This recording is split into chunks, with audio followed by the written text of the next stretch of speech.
The current understanding of progressive MS is incomplete.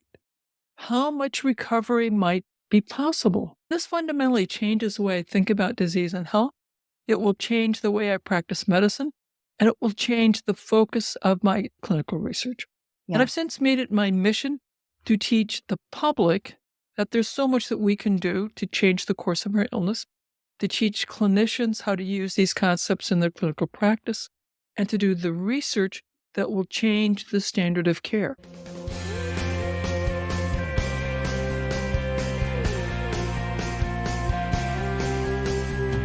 Welcome back to the Sunshine Cafe, where we pour positive back into your day, sharing stories from real people who have made it through some real struggles, but were able to restore their health, hope, and peace.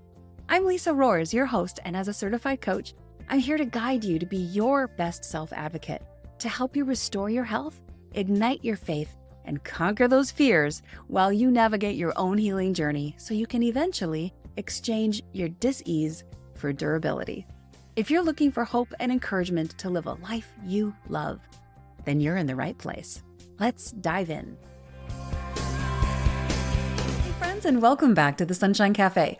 We are in the middle of our top 5 countdown from 2024, and wow, is it ever going fast. We are already to number 3.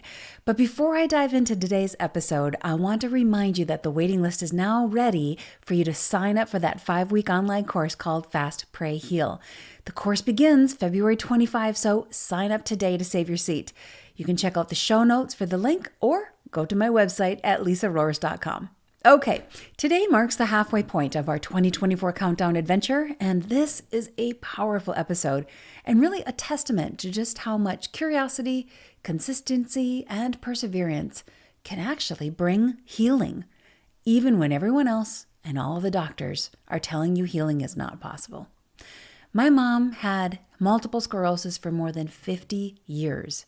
I can't begin to adequately summarize how much of an impact that disease had on our lives, all of our lives. The hours of doctor appointments, the medical bills, the hospital visits, researching and trying to understand medication, and watching my mom just fight to get simple functions back like walking, dressing, and feeding herself. It was our life. And I'm sure there's many of you out there that can relate with that because diseases like MS or other disabilities just take over your world. There's no question my mom's MS categorically changed my life from age 7 onward. And over the years, I spent dozens and dozens of hours training for and riding in 4 separate MS bike rides to raise money, 4 MS 150 rides and 1 100-mile ride, all to help raise money for a cure. But a cure was never discussed in those doctor appointments. And the thought of even reversing the devastating impacts of that disease was dismissed and really unheard of. There was no hope for that. The doctors gave us no hope for that. But then Dr. Terry Wahls came onto the scene and the entire paradigm shifted. Dr. Terry Wahls showed the world that curing MS and reversing the damage from the symptoms is doable. And it doesn't take any expensive toxic chemicals to accomplish it either. Dr. Terry Wahls is an Institute for Functional Medicine certified practitioner and conducts clinical trials in the setting of multiple sclerosis with the goal of changing how we clinically treat this disease and others very much like it. In 2018, she was awarded the Institute for Functional Medicine's Linus Pauling Award. She's the author of the Wahls Protocol, a radical new way to treat all chronic autoimmune conditions using paleo principles, and also the cookbook, The Wahls Protocol, Cooking for Life. While Dr. Wahls today is celebrated and even revered in many circles, not that long ago, she was banned as a speaker. Her approach was condemned, and her ideas on healing MS were called dangerous. Terrible things were said about her. Dr. Terry Wahls has now helped thousands of people reverse their MS and is a profound encouragement to the nearly 3 million people worldwide whose lives are defined by MS. And as you and I take action and help spread the news about Dr. Wahls' success, we can give those 3 million people hope of a future that is not gripped and dominated by multiple sclerosis anymore.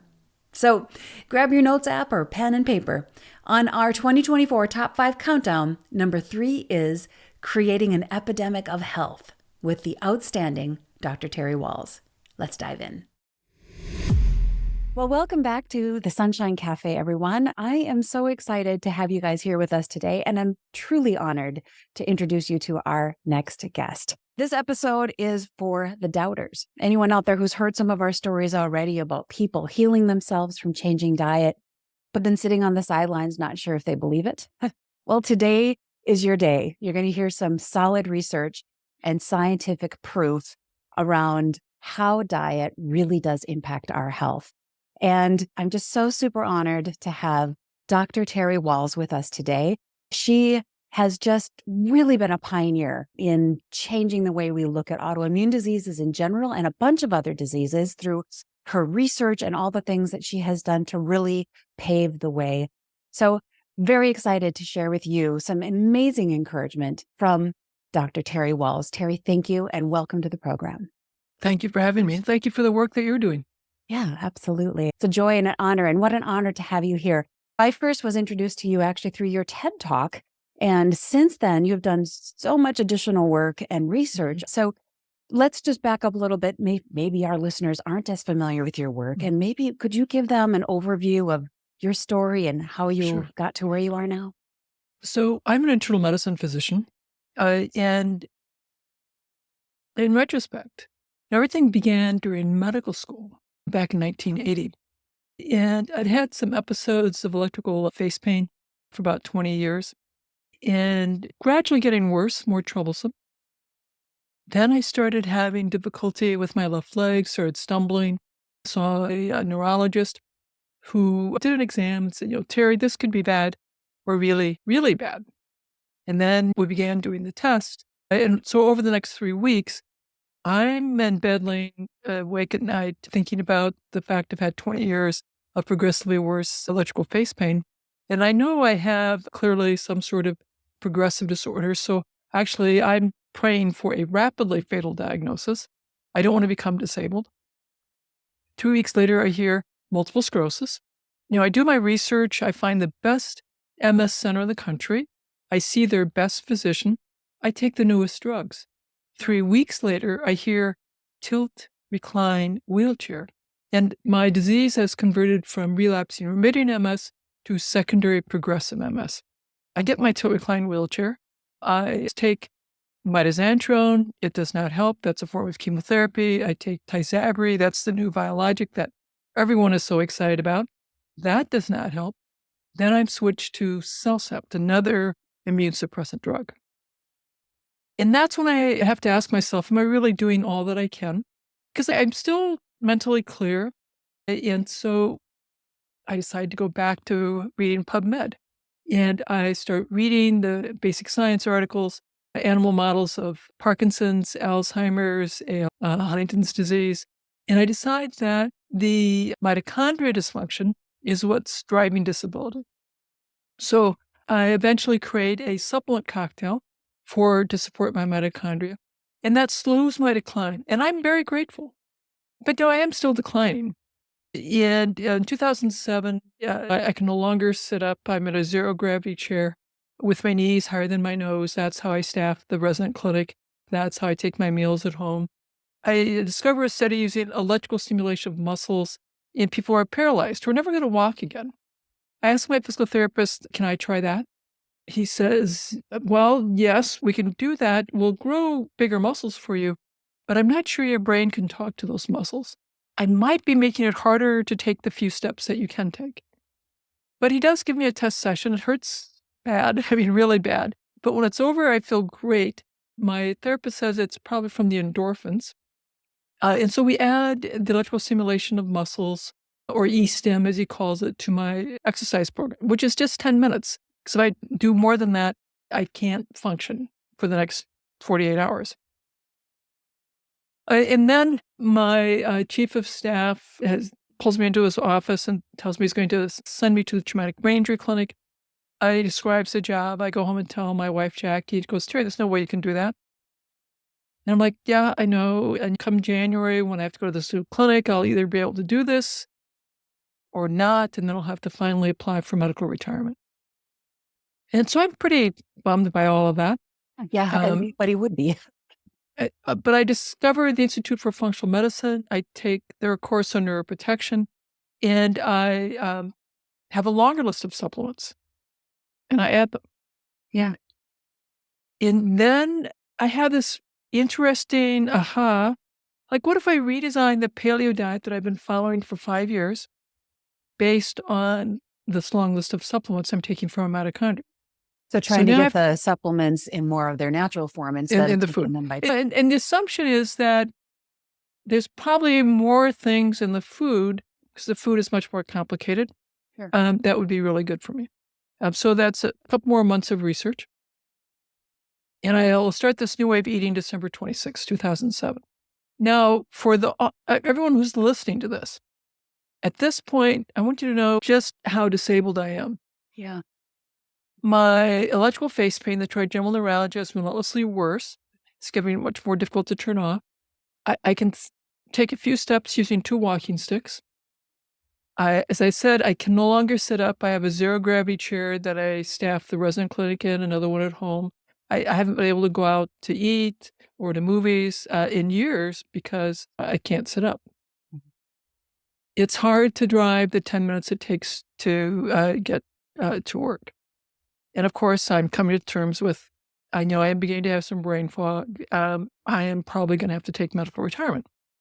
Well, and on top of all the physical pain and debilitation that you were experiencing, there is that mental realization that you're declining as well, or that you don't absolutely. know. Yeah, how much. Absolutely. And so it's very clear as I look at the 27 years of worsening trigeminal neuralgia, 7 years of worsening MS, and I'm really quite young. I'm only 52.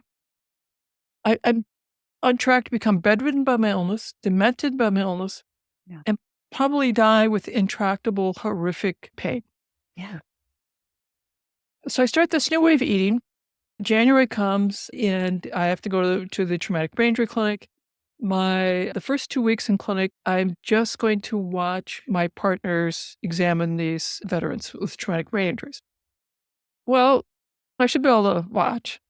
That doesn't take as much energy, right? If I'm just watching. Just watching. Yeah. And then the third week of January, I need to start examining and writing the notes. And the first day I come home and Jack says, "How was it?" So, well, it's not too bad. And then on Friday, so I've done it all week, she goes like, "Well, it's not too bad." And then I say, "Honey, I want to sit in a regular chair." So we get a regular chair, and that's how I joined the family for supper.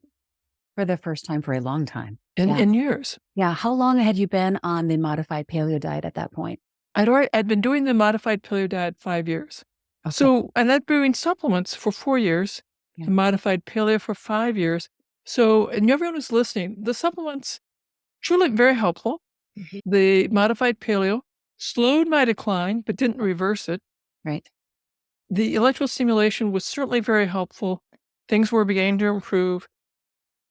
But when I redesigned that paleo diet, I'm still doing my electrical stim. I'm still taking all my supplements, but I'm getting stronger.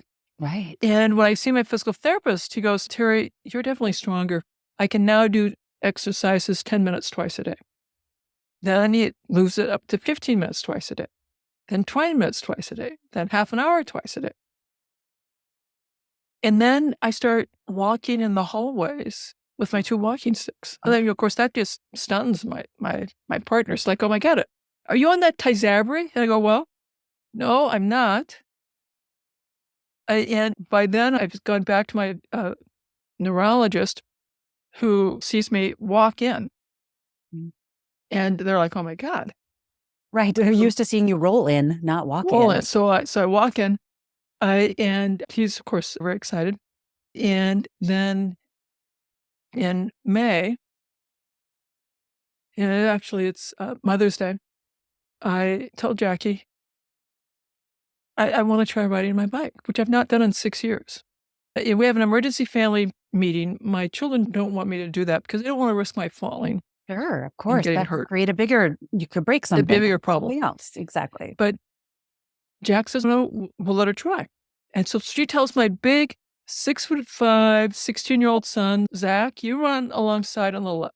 She tells my 13-year-old daughter, Zebby, you run alongside on the right, and she'll follow. We all get into position. So you have people like training wheels All around you. all around, ready to make sure I don't get into trouble. Sure. And we get into position, and Jack gives the all clear, and I push off, and I bike around the block. Wow. And of course, that big 16-year-old boy, he's crying. Zebby is crying. Cherokee's crying. And when I relive that moment, tears still come to my eyes because all of my physicians, through the whole course of being cared for, have told me when you have secondary progressive multiple sclerosis, functions once lost are gone. Are not returned. They're not coming back. Right. I heard the same thing with my mom's situation. And so I'm like, the current understanding of progressive MS is incomplete. How much recovery might be possible? So that kind of opened up the light that there's more. There's more that's possible. And so every day, I was already really working out every day, and I'd figured out how to work out while I was at work. And I'm biking a little bit further every day. And so in October, Jackie comes home and says, honey, I just signed us up for the Courage Ride. It's 18.5 miles. However far you go, honey, will be a triumph. Now, at that point, the farthest I'd gone was 8 miles, which, was really a lot. And it was up and down. Around the block was a wonder, right? Yeah. So I finished it, 18.5 miles. Wow. And once again, when we crossed the finish line, everybody's crying. My kids are crying. Jackie's crying. I'm crying. And this fundamentally changes the way I think about disease and health. It will change the way I practice medicine, and it will change the focus of my clinical research. Yeah. And I've since made it my mission to teach the public that there's so much that we can do to change the course of our illness, to teach clinicians how to use these concepts in their clinical practice, and to do the research that will change the standard of care. Yes. In fact, you have made it your mission to create an epidemic of health, right? That is one of the best missions I can think of. Thank you. Yeah. It's interesting to me because all throughout that whole journey, Dr. Wahls, you were treating patients. You were truly the doctor who became the patient. Yeah, I learned a lot in medical school. I learned a lot in residency, internal medicine. And then there's another level of education you get when you develop a chronic progressive disease that is not responsive to the best treatments that we have to offer. And some physicians okay, that's all there is, and they just accept that. And there are other of us who are well, they ask the question, am I doing all that I can? And then they're well, but I could learn. I could study and learn, and I could begin to self-experiment. And fortunately for me, that's what I was willing to do. Yeah. Well, it's a whole different story when you are taught that certain medicines help a situation. And then when you are actually experiencing the ailment and those medicines aren't helping, you have a whole new level of motivation to try some different things. So you have had a lot of reason to try. But there were things that were helpful. I have trigeminal neuralgia when I finally got placed on gabapentin, and that helped manage my pain considerably. It didn't completely take it away, but it made it much more bearable. Profoundly grateful for that. And salbutamol, when I'd have an acute flare, that could be very helpful. But and the highly effective DMTs as a group do a really very good job of turning off the acute lesions, the new enhancing lesions, the new relapses, but they don't do a good job of preventing the conversion to secondary progressive MS. They delay it by 5 years. They delay the time to wheelchair by 5 years. And 5 years is great. 5 years is super helpful, but unless we fix the mitochondria, unless we get to the root causes, all these systemic autoimmune diseases will continue to be progressive. Right. Yeah. Let's dive into that. There's so many things that you've said I would love to dig into deeper. You've talked about that supplement cocktail that you had gone to, and none of us who aren't trained the way you are trained will understand which supplements immediately to Yeah. dive into. So can we talk about that first? What kinds of things did you go to first to try to boost your immune system or boost the healing process? So let's talk a bit about mitochondria. Any cell that needs lots of energy, such as brain cells, heart cells, are really packed with mitochondria. Okay. And if the mitochondria can't make energy as efficiently, can't make these what's called adenosine triphosphate or ATP, the functions assigned to that cell decline, which is why people with fatigue, with anxiety, depression, brain fog, or also heart failure have mitochondria that are struggling to make the amount of ATP. So it's like, okay, what could I do to support my mitochondria? B vitamins are important cofactors for many of the steps Hmm. along the way for making ATP. Okay. In addition, coenzyme Q can Yeah. be very helpful. Okay. In that, there are a couple of key minerals, and that would be zinc and magnesium. Yeah. It can be very helpful.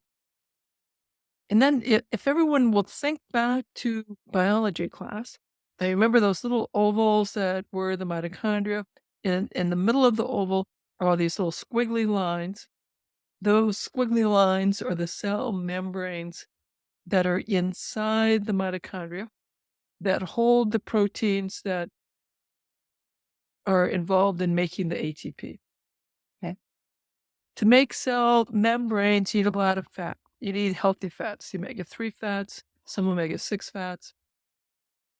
And so most of us have plenty of omega-6. We don't have enough omega-3. So taking an omega-3 supplement will be very helpful. Sure.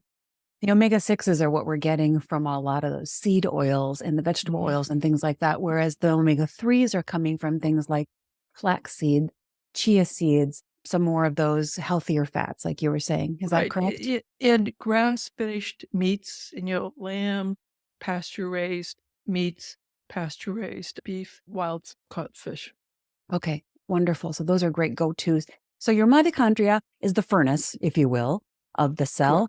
And what was happening, or maybe what's happening in all of our bodies that are approaching disease, Mhm. is that mitochondria is not getting what it needs to have a healthy, vibrant furnace that creates the energy for our systems. So Exactly.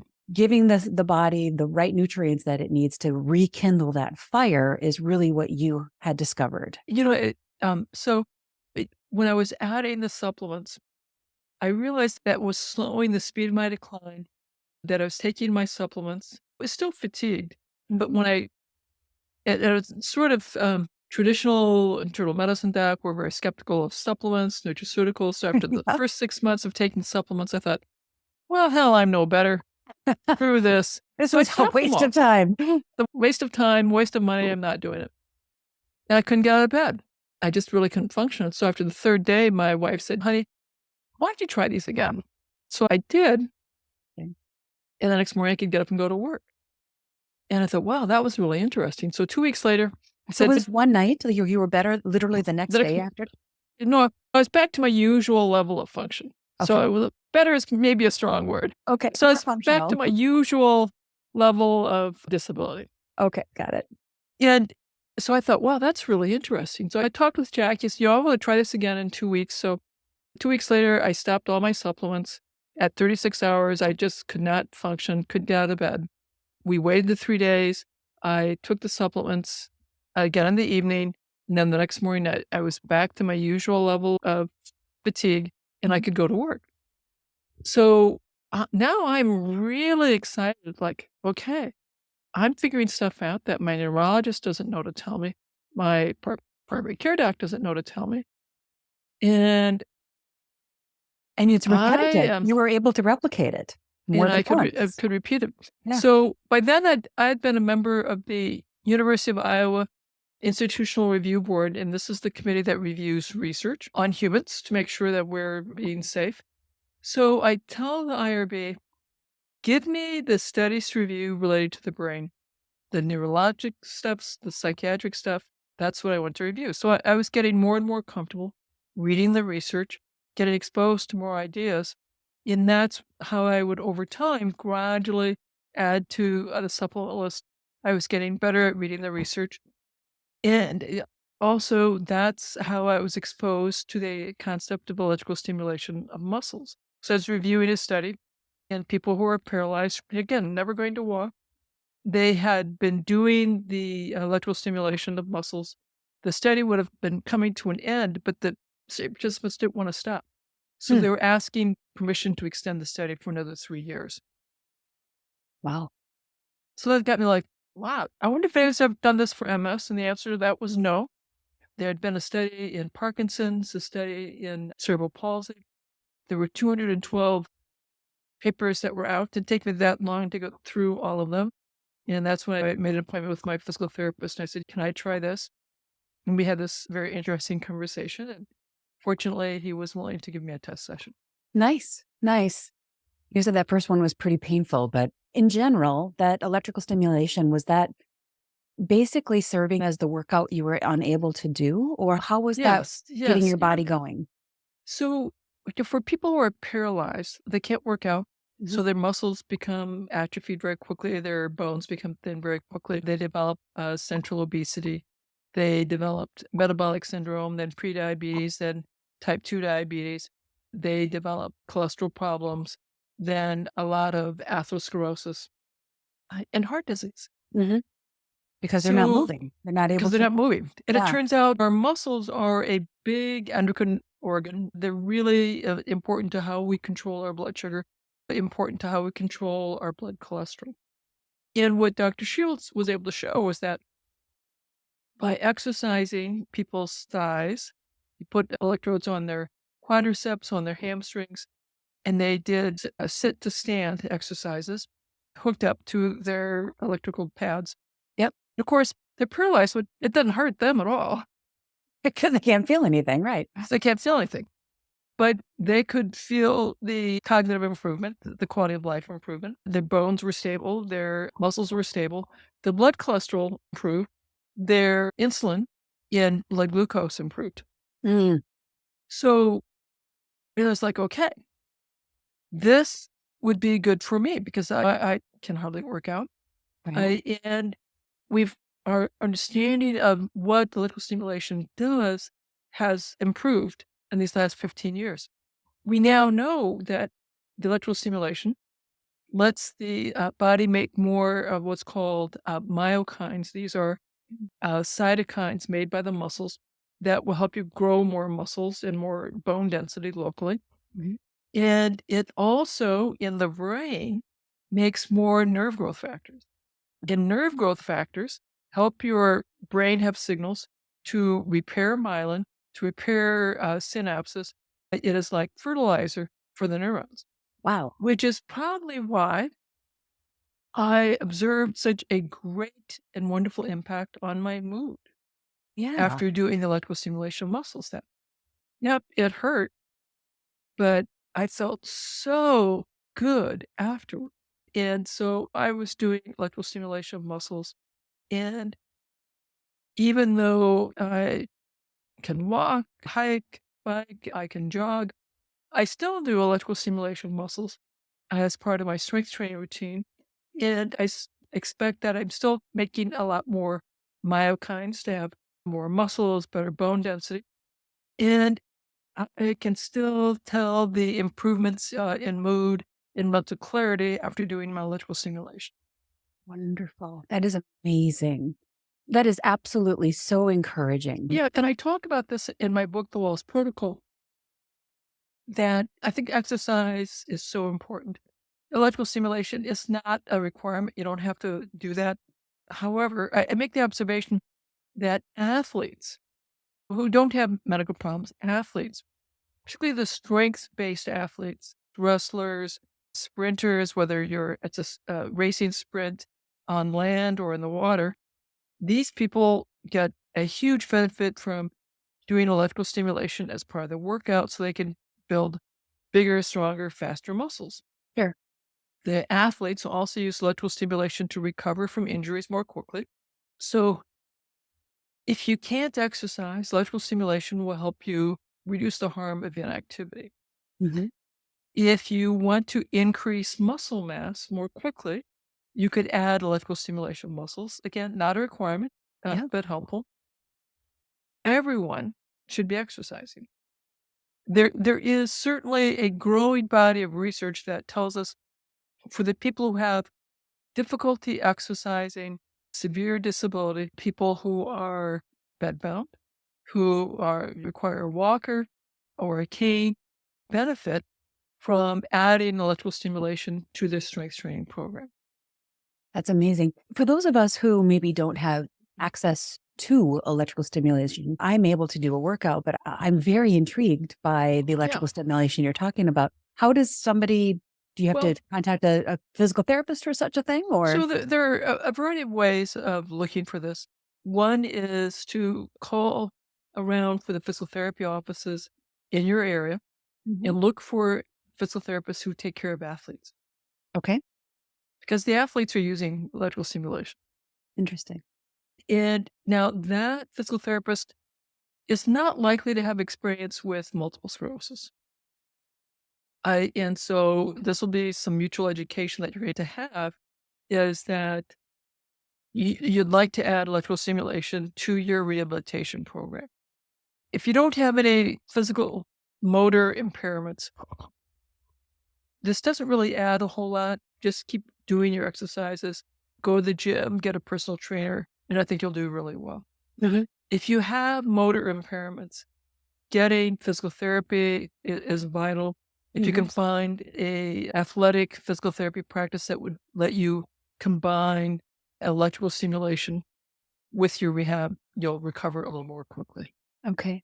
All right, fantastic. So electrical stimulation for especially for those who are maybe movement impaired.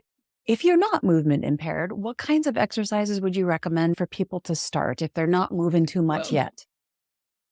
just begin.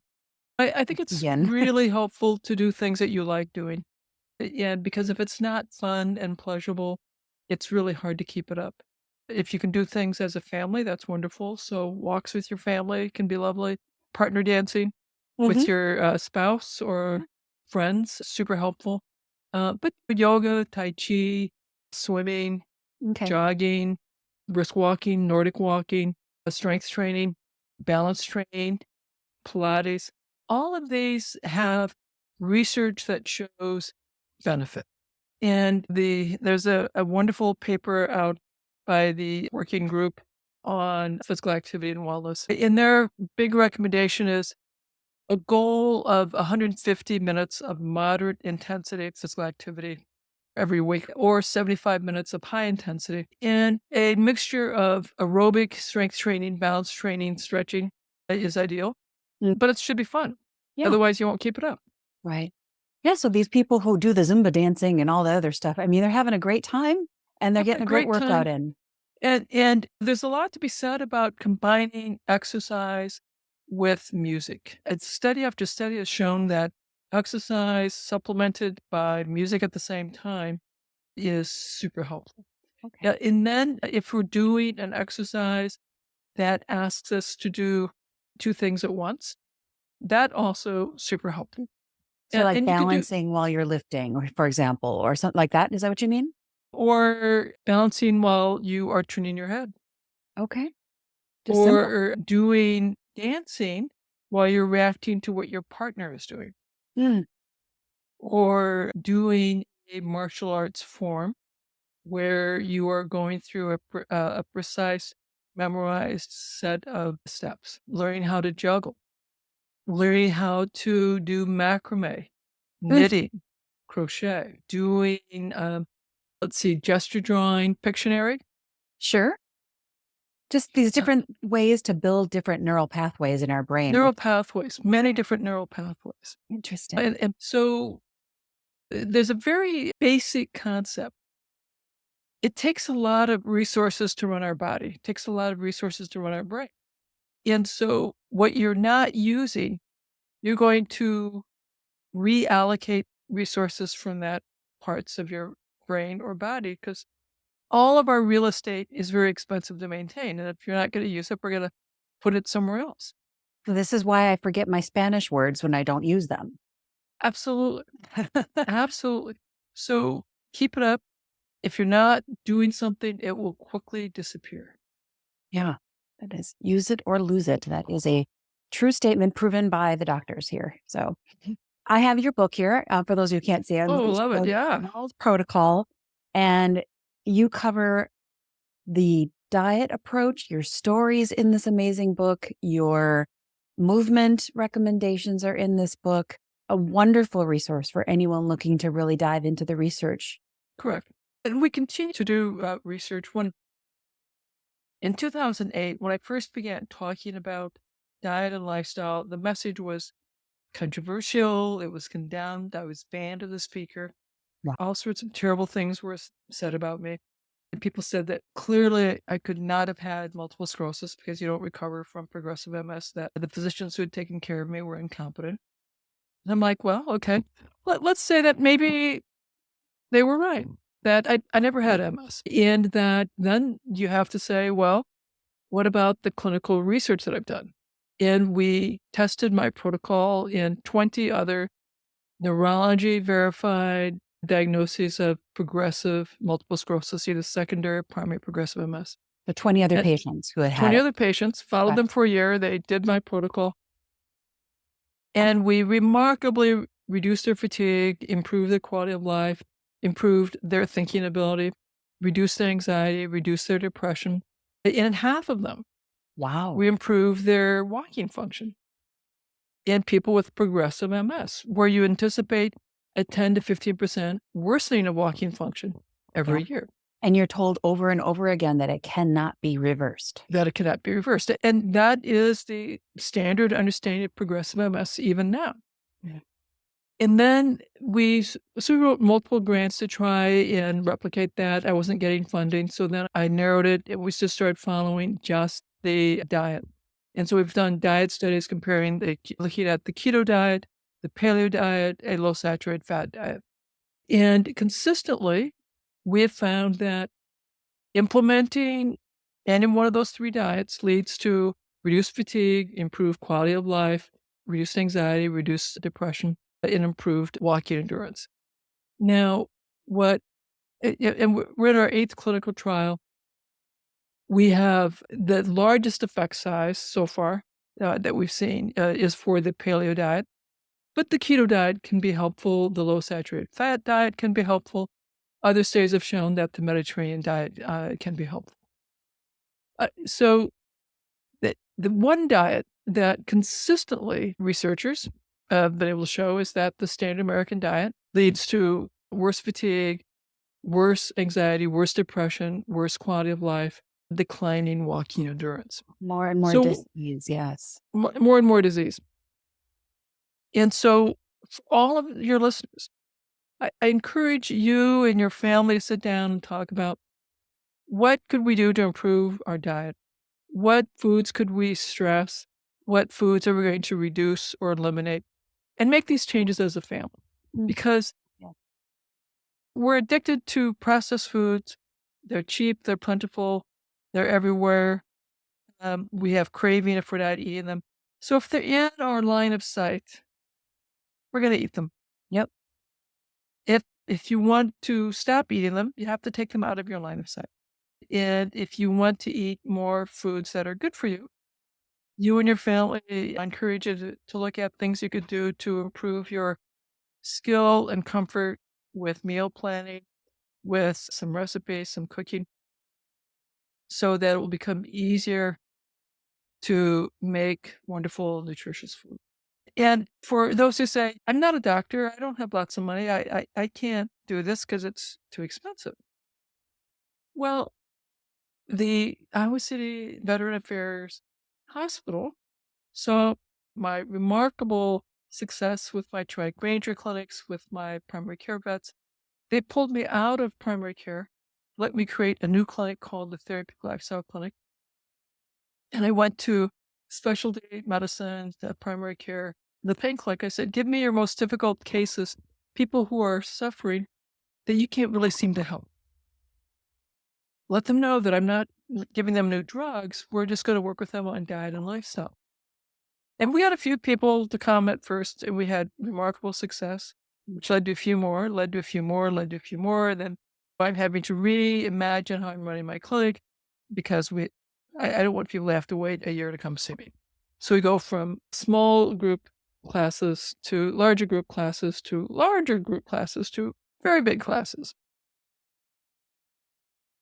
And I'm seeing people living on food stamps in rural Iowa, rural Missouri, rural Illinois, shopping in small grocery stores in these rural towns. They're not buying organic food. They're just doing the best they can. Although it is interesting that over time, they do figure out how to get more organic foods into their diet. So, but again, these are people living on food stamps. And we saw remarkable health transformations. We taught them. We had these wonderful classes coming in with chefs teaching us cooking, with personal trainers, physical therapists, occupational therapists teaching us movement classes, with health psychologists talking about motivation, about getting in touch with our why, how to grow our resilience, how to find meaning in life. And people were extraordinarily successful. You're handling the mind and the body, the whole physical, the diet, you're addressing the whole package, which is the only effective way, I think, to become a fully healed person. We have to address everything. Yeah. Our body, on science, we want to study one molecular pathway at a time, and that's what gets funded by the National Institutes for Health. There's single molecular pathway studies, very reductionistic thinking. Mm-hmm. In our cells, everything is connected to everything else. Right. Everything is connected. Yeah. So an intervention that allows people to address as many things as they can in a step-by-step fashion will be much more successful. Correct. Yeah. And the expense of changing a diet is actually not as bad as I think a lot of people immediately think. It's not, well, there's two things about that. One, I think you're either going to spend it at the doctor's office or you're going to spend it at the grocery store. You might as well enjoy what you're eating. But I also think because our foods in the standard American diet, which ironically is called the SAD diet, I just think it's genetically engineered to be crave inducing. So you end up eating more of it, which is more expensive than eating a healthy apple or a rounded whole food diet. What I want people to realize is I batch cook. So I'll cook meals 2 to 3 times a week. Okay. And then, yes, we'll have leftovers. I'll freeze things. And tonight I'm going to warm up some lamb that we had, and we'll have a big salad with that lamb. And some green sauce, which is basically a basil pesto over the lamb. It'll be really quite lovely. It does sound good. Yeah. And if you batch cook and you learn how to make some recipes that you can then either have later in the week or freeze and have the following week, it's super helpful. I don't have enough. I'm busy enough. I don't feel like cooking breakfast, lunch, and supper, 3 meals a day, every day. It's like way too much work. So what I like to do is to have cook 2 to 3 meals in the week that I can then recycle. It makes it so much easier. And if you get food ingredients that you'll use to make your recipes, it is much less expensive than buying the boxed processed foods that, by the way, have all these food-like chemicals that have been added to them that have deleterious health effects. Right. But spices are good for us. Meats, fish, poultry are good for us. If you're vegetarian or vegan, legumes and rice can be good for us. Quinoa can be good for us. Non-starchy vegetables, particularly good for us. Yams, squash is also good for us. Greens, incredibly good for us. Filled with calcium, magnesium, carotenoids, nitrates, lutein, zeaxanthin, mesozeaxanthin. It's vital for us. White bread, added sugar, terrible for us. Delicious, terrible. Delicious, but terrible, right? Yeah. I love the concept of batching it and making things all at one time that you can spread throughout the week and do your leftovers. That does save a lot of time and also makes it a little bit more efficient. One of the other things that we like to do in our family is to do like a roasted chicken and then use that chicken to create a beautiful soup where you can Oh, add yeah. wonderful vegetables to it. So you're getting so much more from that one chicken. And that one chicken was only $7.99 at the grocery store already cooked for me. So it depends, of course, if you're not eating meat. Some people choose not to. But do you have recipes in here to share with people, or do you have? Yep. There are a bunch of recipes in there. Oh yeah, If people talk about liver being terrible, actually, liver and onions is one of our family's favorite meals. And so I talk about how to make liver and onions, have it be delicious. We have good, several liver recipes that are quite delicious in there. good, good. My husband and I often joke that anybody who doesn't like a certain kind of food probably just hasn't had it prepared correctly. Correct. Correct. Because when we grew up, all of the vegetables were canned and soggy and not And very tasty. and part of what happened when we grew up, we became low fat. And when we go low fat, vegetables are often bitter, and that bitter makes the children go, Right. and, we're going to resist that. But if you have fat, that cuts the bitterness. And if you add a little citrus or vinegar, that will also cut the bitterness. Yeah. So one of the techniques that we used with our veterans in the lifestyle clinic, we'd have some kale or sometimes dandelion greens I'd bring in, and we'd pass around the leaf and ask people to tear off a leaf and chew on it. And be very bitter, like, oh, that's terrible. There's no way I'm eating that. So we understand that. So if there are meat eaters and they were okay with eating bacon, we would fry up bacon to a desired level of doneness and then pull out the bacon, chop it up, put that aside, add the greens and stir until the greens are wilted in the bacon grease. Yeah. So in the dandelion greens, that would be like 30 seconds. Now, if it was kale, that'd be like 2 minutes. Then we add just a splash of citrus, lemon juice, or a splash of apple cider vinegar in the chopped bacon. Yeah. And we serve the bacon and greens. And the vets are like, oh, that is delicious. And say, okay, go home. This is the basic recipe. And if it wasn't delicious, double the bacon and do it again. And we had people who did not want to eat bacon for a variety of reasons. And then we did all of that with ghee. So that was the cooked greens. I realized, okay, cooked greens could be really quite good. Yeah. Then the next thing that we would do is that we would take a cup of chopped greens, a cup of grapes, a cup of ice, a cup of water, and a couple tablespoons of olive oil, and blend that in a high-speed blender. And then we'd give them some samples of the green smoothie. And they're like, that's delicious. I think my children will all love that. So what we taught them is we could take a food that was so bitter and objectionable, but prepared the correct way, became delicious. Yeah, exactly. And when I was going through my healing journey, I had to keep reminding myself that the food is my medicine. And that sometimes when you eat your medicine, it's not all that tasty. I learned really quickly, for example, don't juice broccoli stalks. It's a really bad idea. Don't juice those. They do not taste good. But the process of juicing things and drinking what my dear friends would call my green sludge or green goo ended up being the medicine that I needed to heal.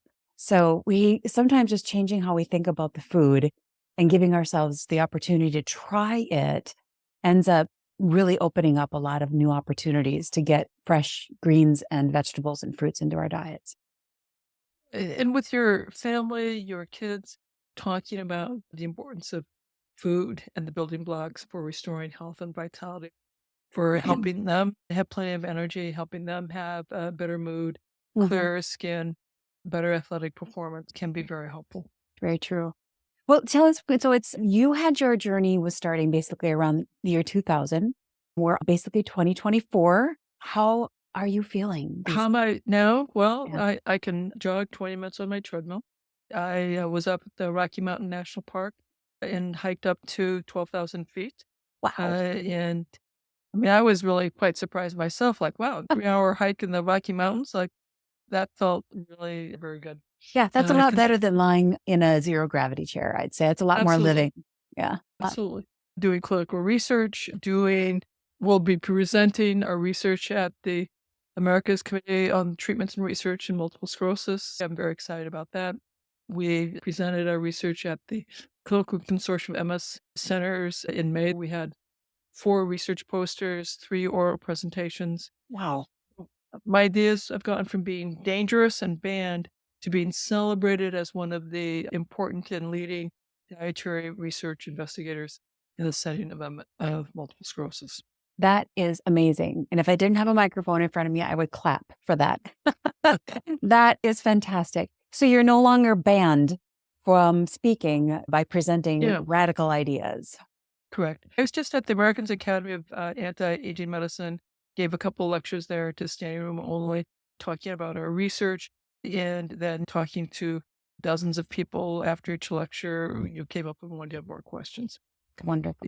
And I see that we're getting close to the end of the hour. I do want to invite everyone in your tribe to come consider screening and being part of our next clinical trial. We have this wonderful study, the efficacy of diet and quality of life, comparing a ketogenic diet to the modified paleo diet to usual diet. You'll have to come to Iowa City, Iowa at month 0, month 3, month 24. You'll have a bunch of clinical tests of walking, hand, vision, thinking function, some surveys looking at mood, quality of life, and fatigue. And we'll have a research MRI that is no contrast at month 0 and month 24. This will be the largest and longest dietary study. And I'm so excited because we're including MRIs. We're saving a bunch of blood, so we'll be able to go back and analyze changes in the microbiome, changes in the blood biomarkers. And it's my goal to change the standard of care.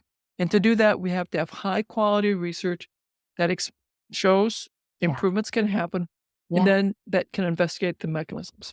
And Exactly. so to learn more, go to terrywahls.com/MS study. Again, Right. that's terrywahls.com/MS study. Okay. Even if you don't have relapsing remitting MS, please go and screen and agree to be part of the database, because every year we do a bunch of different kinds of studies, and you can be notified then about other studies for which you may be eligible. Fantastic. We will definitely put that information, Dr. Wahls, also in the show notes so people have no problem finding that. They also can find you.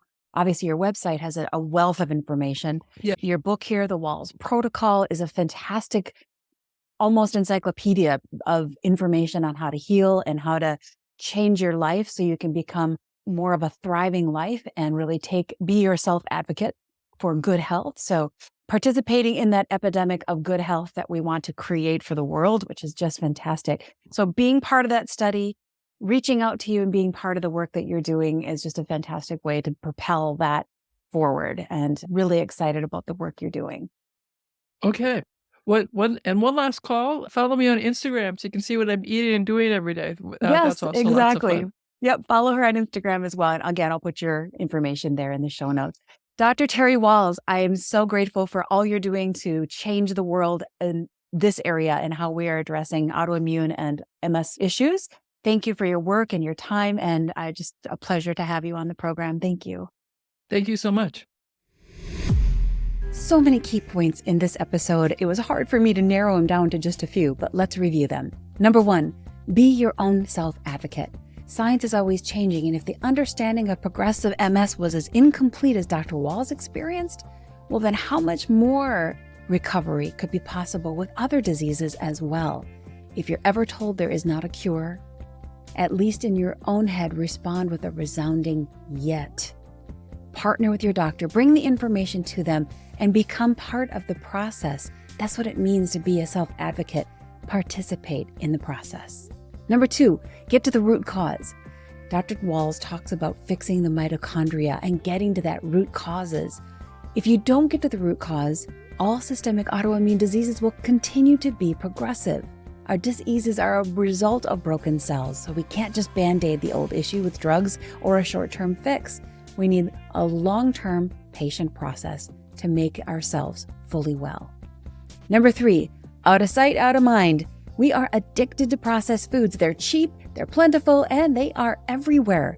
So if they're in our line of sight, we are going to eat them. If you want to stop eating them, get them out of your line of sight. And I would recommend get them out of your house. If you're going to have bad food, make it only possible to have it outside of your home. Number 4, money is a poor excuse. For those who say that I can't do this because it's too expensive, Dr. Wahls proved to us that it does not need to be expensive and it does not take extra money. In fact, eliminating junk food will save you money. Number 5, time is a poor excuse. When you're changing your diet to eat better, it'll save you time to batch cook. Think smarter, work smarter, not harder. So cook meals 2 or 3 at a time and build in some leftover meals into your week. Number 6, Dr. Wahls says, white bread and added sugar is terrible for us. Yes, it's delicious, but it's also terrible. Avoid it. It's hard to do, but so worth it. Number 7, movement and exercise is key. It is so important, not just for weight loss, but for bone density, for brain and nerve health. The cytokines made by the muscles will help you grow more muscles and more bone density. It also helps the brain and makes more nerve growth factors. Nerve growth factors help your brain have signals to repair myelin and to repair synapses. Everyone should be exercising. Number 8, everything is connected. So an intervention that allows people to address as many things as they can in a step-by-step fashion will be the most successful approach. Number 9, we can change the course of our illness. There is so much we can do to change the course of our illness. We just have to participate in helping teach clinicians how to use these new concepts in their practice. Again, partner with your practitioner and help bring that knowledge to the table. All right, if you enjoyed the content in this episode, please consider writing a quick review. Those reviews really help other people find the content that's valuable for them. Thank you for listening today, and thanks to all of you out there who are really working hard to spread the word about healthy eating, healthy living, and how great food and great healthy environments can help us all be fully well. God bless you and have a great week.